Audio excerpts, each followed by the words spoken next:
Today's show is brought to you by ExpressVPN.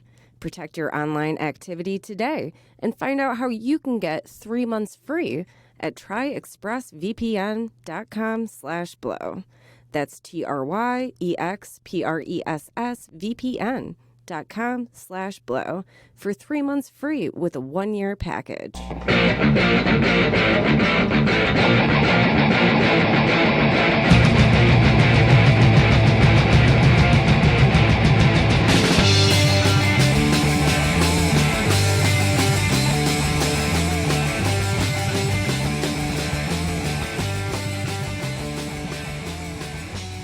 Hey buddies, it's Blowjam Presents Podsmash, the world's best podcast that reviews podcasts. I'm your illustrious host, Delia Blowjam, and with me, as always, and forever until the end of times, which are probably coming up pretty soon, is my co-host Ryan Blowjam. That's me. Ryan, how do you feel about all this COVID stuff? Isn't it fun? Pretty cool. Yeah, it's the best. So we've been off for a month. Let's get right into it, because now that everybody has to stay home, the best thing to do is listen to podcasts, honestly. I can't recommend anything else. If you guys want to recommend anything to us to recommend, hit me up. All right, Ryan, what's good? What's in your top? All right, number one of my top three is Invisibilia. It's a podcast about unseeable forces that control human behavior and shape our ideas, with hosts Hannah Rosen and Lee Spiegel. This week's episode was called An Unlikely Superpower.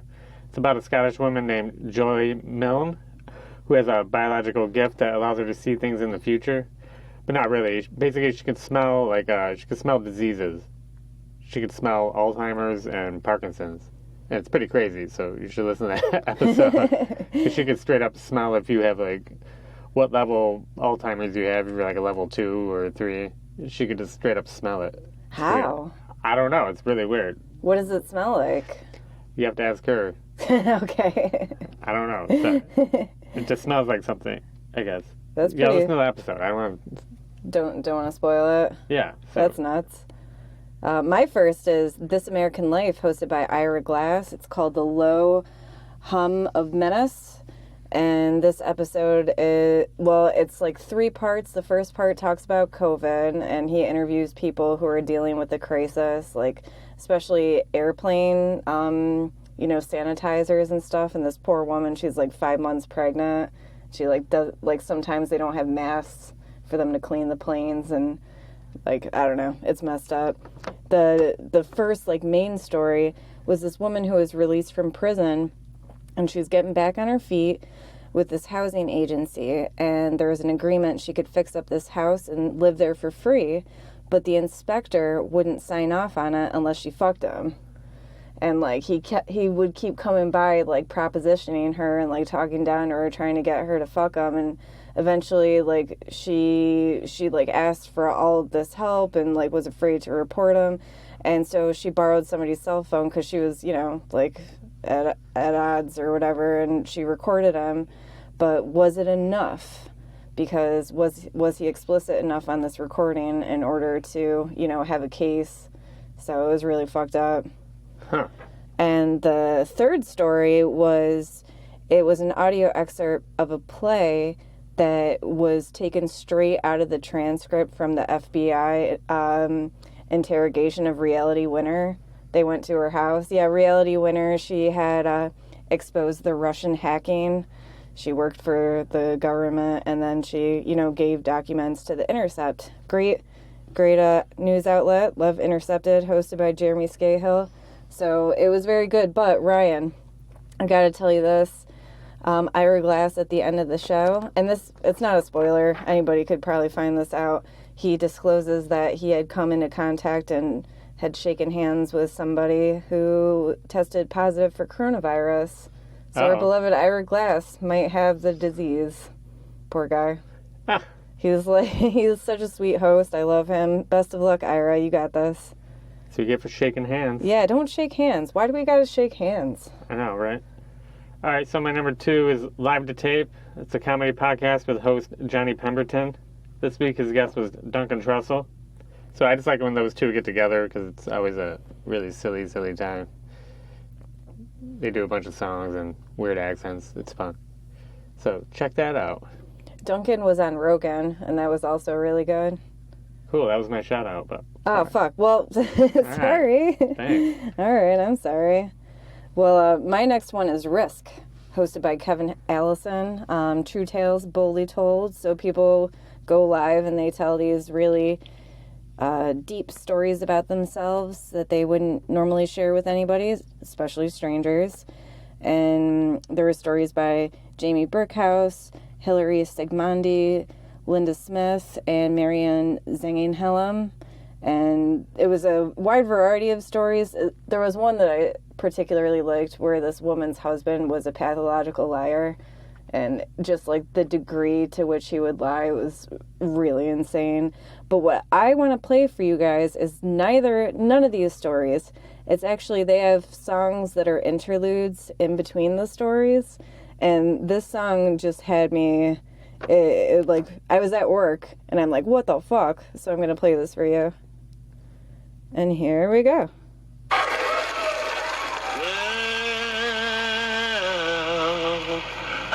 Come on, cocksuckers, family, get your motherfucking mammy. We're going downtown to the cocksuckers bowl. Fuck, suck, and fight.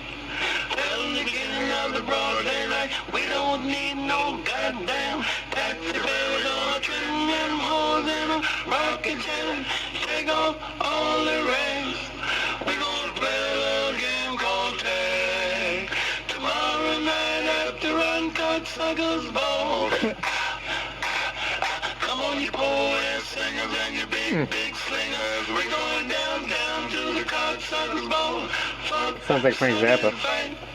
Tell them to get another broad daylight. We don't need no goddamn taxi bearers on trim them holes in a rocking chair.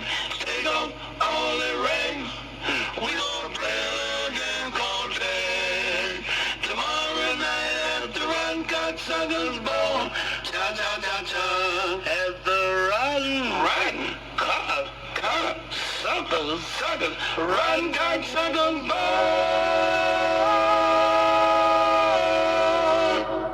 I was like, cocksuckers ball. Yeah, it might be. I don't know. Sounds like Zappa. Could be the mother's invention or something. Oh, maybe. I don't know, but I liked it. Who knows? Okay. All right, so my number 3 is Punch Up the Jam. It's a podcast where host Miel Bredow and their guests take a hit song and try to make it better. This week, her guest was Taylor Guerin, and the song they punched up was Loser by Beck, which sent me down a Beck rabbit hole. And me too, by proxy. Watching all these interviews about Beck. Well, he started off like an anti-folk singer in New York City, but then ended up being broke and homeless and moving back to L.A. And then he was just playing all these coffee shops and stuff, and he noticed that nobody was like paying attention, so he made up all these crazy lyrics that make no sense, just to see if anyone was paying attention, but nobody was. So it's pretty crazy. Yeah, I saw this interview about the truck driving neighbors downstairs. Isn't that crazy? That is because I'm a longtime Beck fan. Yeah, it was funny. I don't know, it's pretty funny. So, it's a pretty good episode. You gonna play something for us? Yeah, I'll play the punch up. That's what Miel did. 5, 4, 3, 2, 1. And now, world premiere. Loser, except, well, when we recorded this, she suggested I make it absurd and a fever dream, and then life actually became absurd and a fever dream. So this is just a diary of a day in quarantine for me, and it's all real.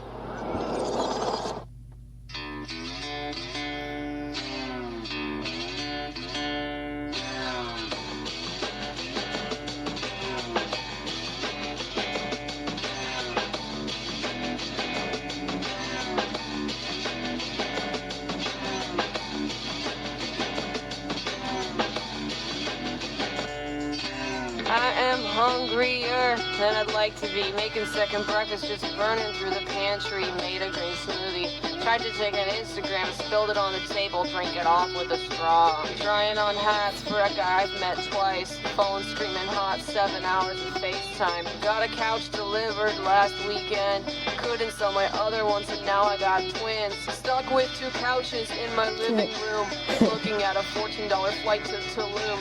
To reiterate, I sucked smoothie off the table. Put my straw up to it, 90-degree angle. Googling the difference between Jindos and Akitas, other than one's from Japan and one is from Korea.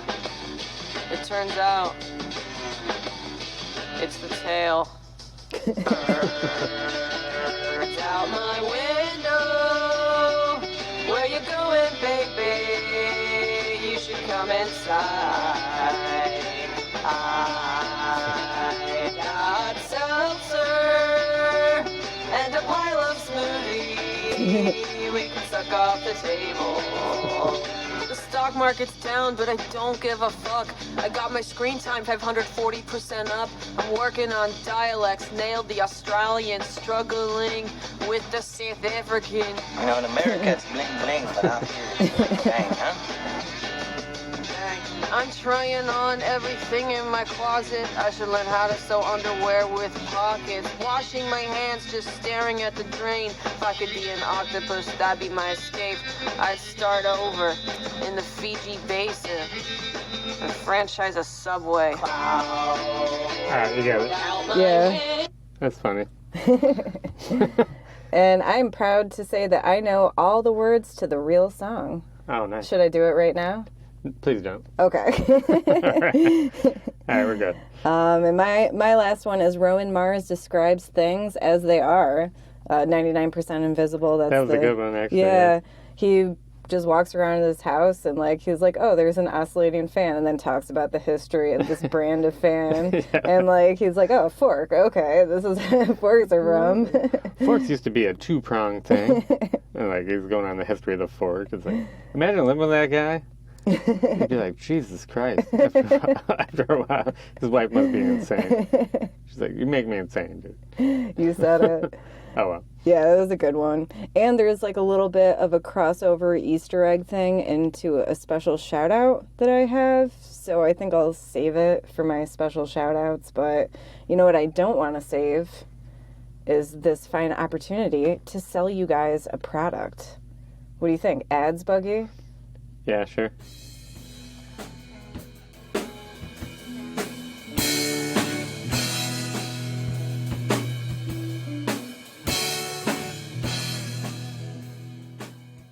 Look, I don't know about you guys, but I'm really fucking tired of searching for something like, let's say a sectional sofa, and then everything I see on my phone is for sectional sofas. It's a thing called a honeypot, where advertisers just check out your browsing history and gives you things that they think you might want. It's like, come on, can't I get a little bit of privacy? And that's why I got ExpressVPN. It's easy-to-use apps that run seamlessly in the background of your computer, phone, and tablet. Turning on ExpressVPN protection only takes 1 click. Take it from me, I was like, whoa, that was too easy. ExpressVPN secures and anonymizes your internet browsing by encrypting your data and hiding your public IP address. So no more honeypotting for me. I love it. And it lets you surf the web safely without being snooped on by your ISP or government or hackers or having your personal data like credit card information, your passwords, or other sensitive data stolen. And also, I never even knew this, but entertainment-wise, ExpressVPN is pretty cool. It allows you to stream content from anywhere in the world. You can change your Netflix libraries, watch sports games that are not available to you in your country, and you can access GEO-restricted videos on YouTube or Hulu. So definitely, I'm sorry, but this is one that I stand behind. Now, to protect your online activity today and find out how you can get 3 months free at tryexpressvpn.com/blow. That's tryexpressvpn.com/blow for 3 months free with a 1-year package.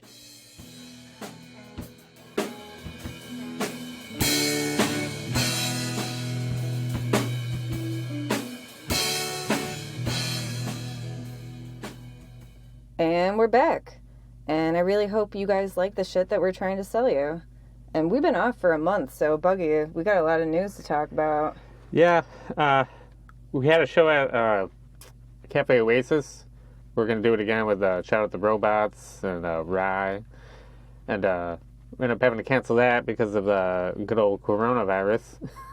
We decided to just walk around downtown Binghamton licking strangers' palms. Yeah, we're going to lick all the doorknobs and, It's safer. rather than playing a show, getting all the people together and sharing hookahs at a hookah bar. Yeah. Which isn't much better, but No. might as well go lick the doorknob. Yeah. So we had to cancel that one. Yeah. And we went to Baltimore. It's a pretty cool place. That was so much fun. We went to the Science Center, which was great. It's where the IMAX theater is, and the planetarium. And me and Ryan were the only grown-ass adults that didn't have their own kids there. Like, we just went, we were, like, playing with, like, 7-year-olds, like, ooh, magnets, like. It was a lot of fun, man. It was so much fun. Now we know way too much about monarch butterflies. Oh, I know so much. That IMAX. Yeah, we saw an IMAX about monarch butterflies. They all come from Mexico. Well, they migrate to Mexico. Yeah, and then they start there, and then they work their way. Well, you guys don't need to know what we know. Yeah, they don't. We know too much. They don't come from Mexico. They all migrate there. Okay, so then the next day we went to the aquarium, which is pretty cool. Mm-hmm. And we also went to our friend's brewery. Pretty cool. Binghamton people doing it. Yep, Nepenthe. That's a really good. Yeah, really good beer. I'm into it. So shout out to Jill and Jenna Antos. Yeah, that was so much fun. Thanks, Jenna, showing us Baltimore times. Good beer. So you got a segment? I do have a segment, and it's called Deal's Disturbing Corner. Wait, let me.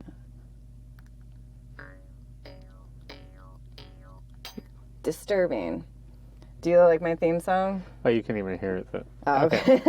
You're like not in the mic or something. Yeah, so I listened to a couple of disturbing podcasts this week. The first one being Sword and Scale, hosted by Mike Boudet. This one's episode 158.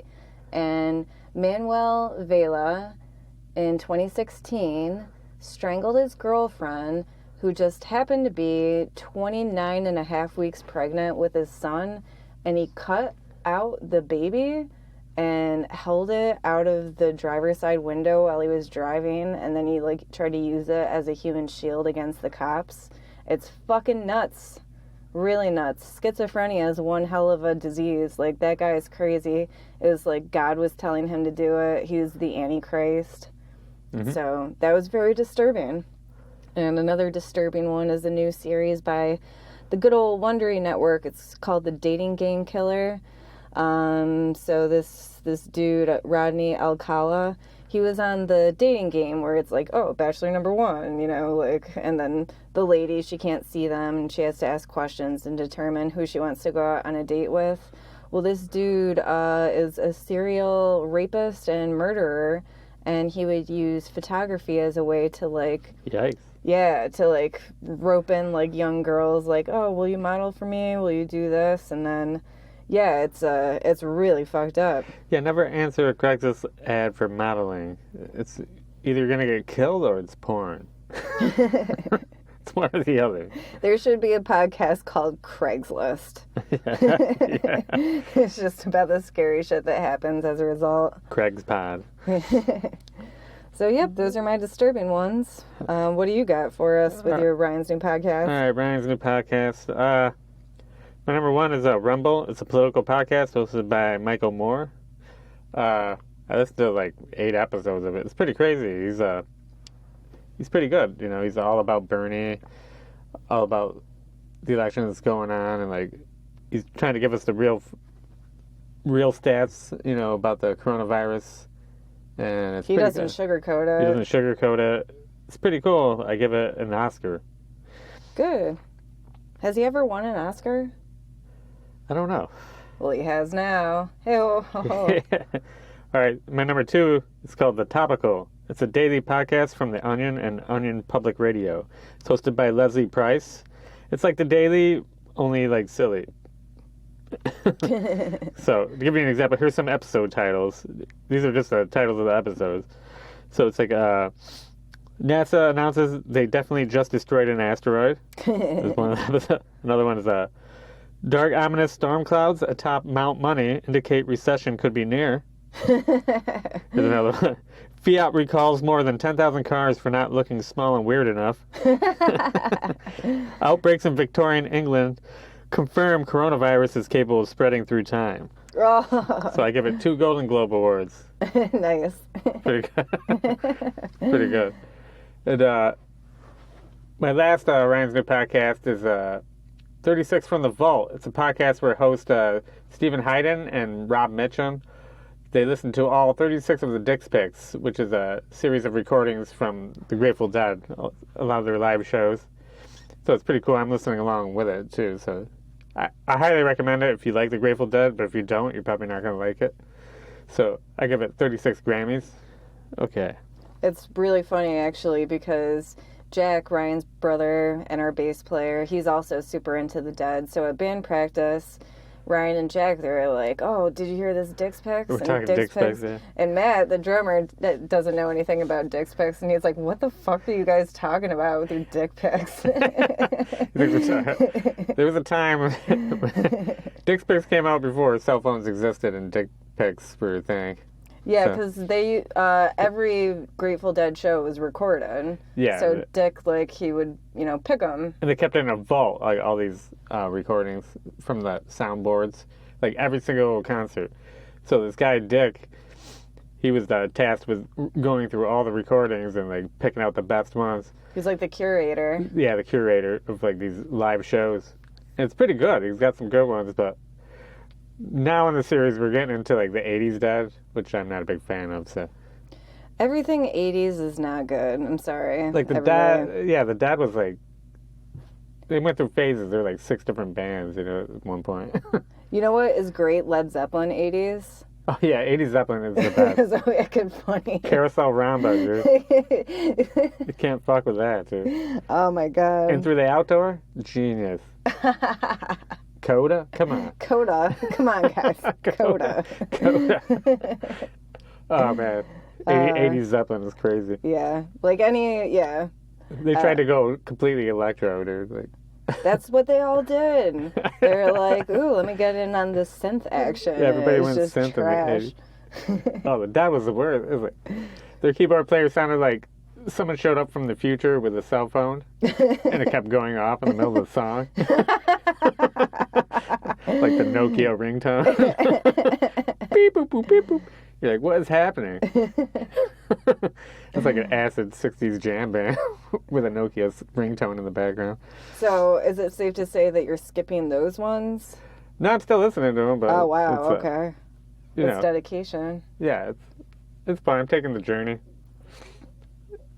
I still appreciate some of it, it's not bad. So, okay, you got a nay? No, actually, I forgot about our nay section. It's been a month and I forgot how the show works. Oh, okay. Well, my nay is Pod Save America. Oh, you know what? I actually thought of that, It's a political podcast hosted by 4 former aides to President Barack Obama, who is John Favreau, Dan Pfeiffer, Tommy Vitor, and John Lovett. Actually, unsubscribed from it because they're just like DNC cheerleaders. They're rooting for fucking Joe Biden. It's not good, dude. Joe Biden can't do it. He doesn't know where he is. And Bernie's the only one that can defeat Trump. And everybody's backing up Biden. So it's just horrible. Yeah, it's game over, basically, right now. Pretty much we're fucked. Yeah, they're a bunch of neoliberal cucks. I still listen to John Lovett's show because he's funny. Yeah. At least he's down with Bernie a little bit. But, he's got to follow his boys, I guess. Yeah, fall in line. Follow? Make that money, that crooked media money. Crooked. You got a shout out? I do. Office Ladies, which was something that you turned me on to. Oh, I love that show. Yeah, Angela Kingsley and Jenna Fisher. It's weird. They're actually like that. Yeah, they're so cute together. They're wicked funny. And this episode is called The Carpet. And it's an episode wherein somebody plays a prank on Michael and takes a shit or puts some shit on his carpet in his office, and he gets really upset about it. But what was so funny about this was that Jenna Fisher just started watching Game of Thrones, and Angela's been trying to get her to watch Game of Thrones, and like they should have a podcast spinoff with them just watching Game of Thrones as opposed to The Office. Oh, they probably should. Yeah, it's wicked funny. Yeah, they're going off on the Game of Thrones. It's pretty good. Yeah, it was a good episode. Like, it was nice and lighthearted. It was something I needed to hear because I was just being overloaded with COVID shit. So thank you, office ladies. Yeah, if you just look at their Instagrams, they're crazy. It's pretty fun. Like, Jenna Fisher's Instagram is funny. She's always baking bread. Or like, I know. I want to try her bread. She's getting into, like, or making soup or something. She's always doing something, like, neurotic about it. Yeah, she gets obsessed with things. Yeah, it's really weird. So, she's really funny. Okay, so my shout-out is the Joe Rogan Experience. It's a comedy podcast hosted by Joe Rogan. This week, one of his guests were Duncan Trussell. Oh, yeah, that's right. I accidentally spilled the beans earlier. Yeah, that's all right. I just like it when he's on there. It was funny. I can't remember what they were talking about, but they looked it up on YouTube. And then right below that video was a video of them talking about the same thing. They're like, oh, I guess we talked about this before. So there's a video of them looking up the same thing. Yeah, like gorillas or something. That's fine. Well, they used to be roommates, I guess. Oh, wow. That's crazy. Back in the day, Duncan Trussell used to stay with Joe Rogan when he was a homeless young comedian. Before they made it big. Which is, they're like an unlikely pair, too, because he's kind of a jock and Duncan's like the hippie guru guy. Yeah. But that would be a good sitcom. It would be, yeah. So, you got anything else? Or? I have more shout-outs. Oh, okay. Yeah, because we took off a month, so I'm playing catch-up Disgraceland, Guns N' Roses. Did you listen to those? Oh, that was really good. Yeah, those are fucked up. I remember Guns N' Roses. That was when I was coming of age. Uh-huh. Can you tell us your Guns N' Roses story from Boscov? Oh, God. Oh, yeah, when I was like 11. Was I 10 or 11? Yeah, I stole Appetite for Destruction. From a department store called Boscov's, and Boscov's, like, they have, like, a security room, like, they got cameras, they're hardcore about catching people. Yeah, and they got undercover, like, agents walking around, I don't know. Yeah. It's weird, they follow you. And I stole the Appetite for Destruction tape. Which is pretty ironic. And I saw them coming after me. And I ended up going out, because there's like a tunnel like connecting the two buildings. I ran over to the Metro Center and through this tunnel. I came out through the door. I thought I got away with it, and then like, bam! 2 security guards just came out of nowhere, and they're like, "Hey, empty your pockets!" I was like, "Oh no!" It was a Guns N' Roses tape. It was a Guns N' Roses tape, and yeah, it was probably like 1990. I just remember my mom looked so upset. I was like, "All right, I'm never stealing again." But oh well. Yeah. You learn your lessons. But yeah, Disgraceland, it's hosted by Jake Brennan. It's about like rock and rollers and musicians and their debaucherous past. So yeah, of course, Guns N' Roses, they're so crazy. They had 2 parts. I didn't know the Rocket Queen, the orgasm girl, was actual real. A real girl, real fucking, and it was the drummer's, Axl had sex with the drummer's girlfriend. And recorded it. And put it on a track. I was like, what? Because you hear it in the middle of the song, you hear her going, ah, ah. But I thought it was just like, you got it from like a porno or something. It's crazy. They got some crazy stories. This is the Guns N' Roses thing. That was good.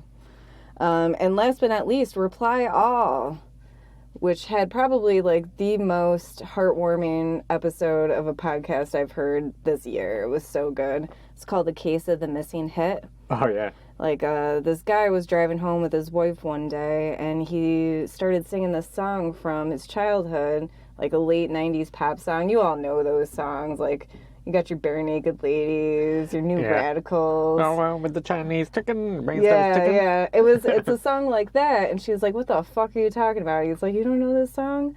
And he scoured the internet looking for it. No record of the song exists. Like, you can't find the lyrics, you can't find anything.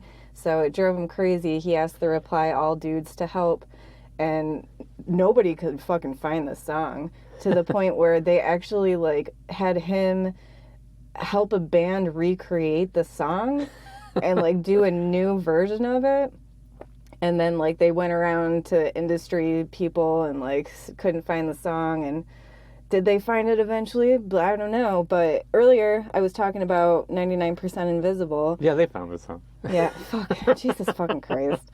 They found the song, and they found the dude who wrote it. Yeah. And it was nice. It's fun. Yeah. It's not spoiling anything. No, yeah. But Roman Mars, when he was doing his walking around his house describing things, he was washing his hands. And you have to wash your hands for 20 seconds. And he was singing the song from Reply All. Yeah, you can tell he was listening to Reply Yeah, All. it was a funny Easter egg. I'm like, ooh, podcast crossover. Roman Mars. Yeah. He's kind of the best. Yeah, he is kind of the best. Right. All right, well, this was fun. I miss doing this, Buggy. We should do it again. We should do it more often. I'll probably play a message from Tim Kaine because he keeps calling me, leaving me messages about the Barberry. Oh, yeah, you know, like pricker bushes? The Japanese Barberry. We have lots of pricker bushes that the former owner planted to keep deer out of the yard, which it doesn't work. All it does is grow really fast. Maybe I'll play them all if I have them all. Okay, let's do it. Because he tried using a torch. And Yeah, he's gone through all these methods to try to destroy these pricker bushes. I know, it's so weird. All right, let's listen to those. But hey, hit us up on the social medias. Get at us if you have any recommendations. And we'll talk to you next week. And yeah, let's listen to some Tim Kaine funness. All right.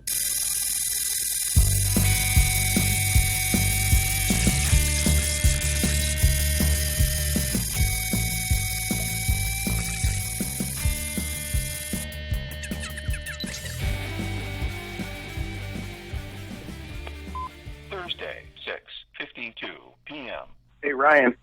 Tim, you got that Japanese barberry growing in your yard, and I think you planted it over there because the deer don't like it, but it also harbors deer ticks. It's one of their favorite habitats, so I'm trying to destroy it over here because it got spread over here. And so the good way to do it is with a weed torch. I'm going down to Harbor Freight to buy a weed torch, and then you can burn it off and get rid of the biggest portion of it and hit it with a glyphosate herbicide in the spring if you see it starting to sprout. Anyhow, talk to you later. Bye. Hey, Ryan. I got that nylon strap if you want to use it that I was using yesterday if you got any way of pulling it, but wouldn't work very good pulling uphill. I don't believe it would probably pull the strap right off. I think you ought to probably try. Maybe it would, but I think maybe you ought to try pulling it at the same level as the plants at if you wanted to get that Japanese barberry out of there. It'll be a deal. It'll be a all-day thing, I'm sure, looking at how thick it is there. Anyhow, talk to you later. Bye. End of messages.